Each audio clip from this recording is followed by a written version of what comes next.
Všechno dopadlo dobře, já jsem začínal vlastně ještě před operací, kdy mě to pomohlo poměrně hodně, ale vlastně po operaci jsem si to nalepil znova a vlastně 3 měsíce po výměně kyčle jsem byl schopen sportovat znovu.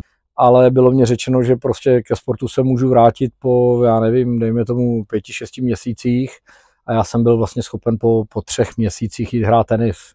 Artróza a celoživotní jako opotřebení vlastně z celého sportovního života, takže já už jsem vlastně nemohl chodit, já už jsem nebyl schopen, jako ani já už jsem musel přestat hrát i ten tenis, protože už jsem prostě nebyl schopný prostě na tom kurtu fungovat.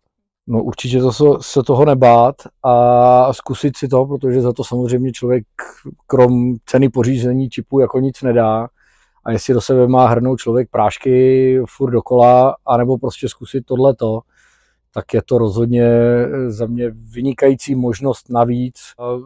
Je to rozhodně věc, kterou bych doporučil. Mám ho teďka přilepený na té kyčli z důvodu toho, abych co nejlíp rehabilitoval a víceméně mě teda nic nebolelo a mohl jsem normálně sportovat. Jeden čip, ten jsem dal mámě, protože jí bolela ruka a ta taky si nestěžuje a vypadá to, že normálně jí to funguje líp než dřív. Mám to nalépený týden, než mě to spadne a nalepím si to znova zase. A vlastně doktor, když jsem byl na kontrole, tak mi řekl, že je všechno v pořádku a že už můžu dělat to, co já chci, že vlastně jde jenom o tu bolest, kam mě osobně to jakoby pustí, ale že tělo se vším vyrovnalo v pořádku a že jsem připraven na normální život.